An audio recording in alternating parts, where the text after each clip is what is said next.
Oke, dalam beberapa menit ke depan, kita akan kupas tuntas ide-ide keren ini menjadi panduan praktis yang bisa langsung Anda pakai untuk mengubah mood Anda, kapanpun, dimanapun. Pernah nggak sih ngerasa capek banget seharian, tiba-tiba aja jadi segar lagi? Nah, yuk kita coba bedah skenario ini, soalnya kayaknya banyak dari kita yang pernah ngalamin. Bayangin deh, tadinya udah lemas banget, mau gerak aja males. Tapi begitu dapet telepon dari orang yang spesial, wush, tiba-tiba semangatnya balik lagi 100%. Jadi apa sih rahasianya? Kok bisa gitu? Ini bukan sulap, bukan sihir. Jawabannya simple banget. Ini semua soal kemana Anda arahkan fokus Anda.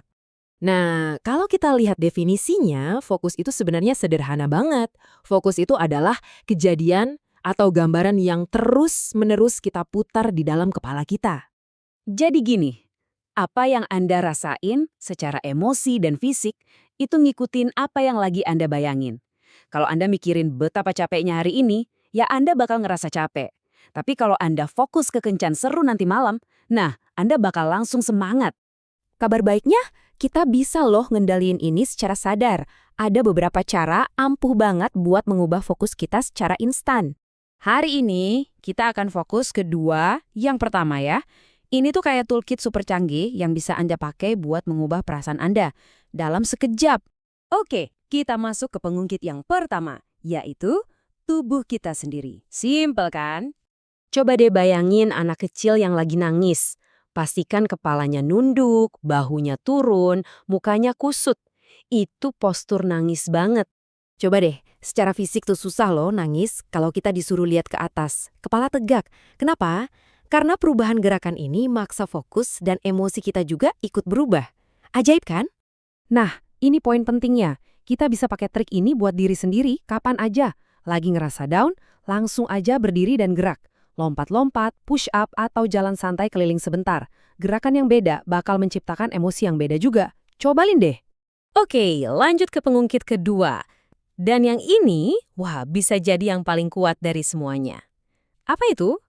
Pertanyaan yang kita ajukan ke diri kita sendiri. Biar kebayang sekuat apa ini, kita coba eksperimen kecil-kecilan ya. Coba lihat sekeliling Anda sekarang, dan cari semua benda yang warnanya putih. Udah siap? Yuk, mulai! Nah, kemungkinan besar Anda nggak merhatiin benda warna biru kan? Kenapa coba? Ya karena otak kita cuma nyari apa yang kita suruh cari. Fokus Anda sepenuhnya dikendalikan sama pertanyaan pertama tadi. Nah, prinsip yang sama persis ini berlaku dalam hidup kita sehari-hari. Sayangnya, kebanyakan dari kita itu nggak sadar sering nanya pertanyaan yang melemahkan ke diri sendiri. Akhirnya jawabannya ya alasan-alasan yang melemahkan juga. Misalnya nyalahin genetika. Ada cerita nih soal seorang karyawan yang karirnya stuck selama 23 tahun. Kenapa? Ya karena dia percaya banget sama alasan ini. Tapi begitu dia ganti fokus, dia mulai mikirin apa enaknya kalau berubah dan nanya gimana caranya biar bisa berubah. Hasilnya luar biasa. Berat badannya naik 12 kilo dalam 2 bulan dan dia akhirnya dapat promosi yang emang pantas dia dapat. Nah, ini dia intinya. Ini yang paling penting dari semua ini, seni bertanya pertanyaan yang tepat. Jadi daripada nanya, kenapa sih aku punya masalah ini? Coba ganti jadi, gimana ya caranya aku bisa capai tujuanku dengan cepat dan asyik? Cuma dengan ganti pertanyaan kayak gini aja, fokus kita langsung pindah dari masalah ke lautan kemungkinan solusi. Jadi intinya apa? Pertanyaan yang Anda ajukan ke diri sendiri itu benar-benar ngebentuk realitas Anda loh. Satu pertanyaan yang lebih baik aja, itu bisa membuka pintu yang Anda bahkan nggak tahu ada. Nah, sekarang pertanyaannya buat Anda.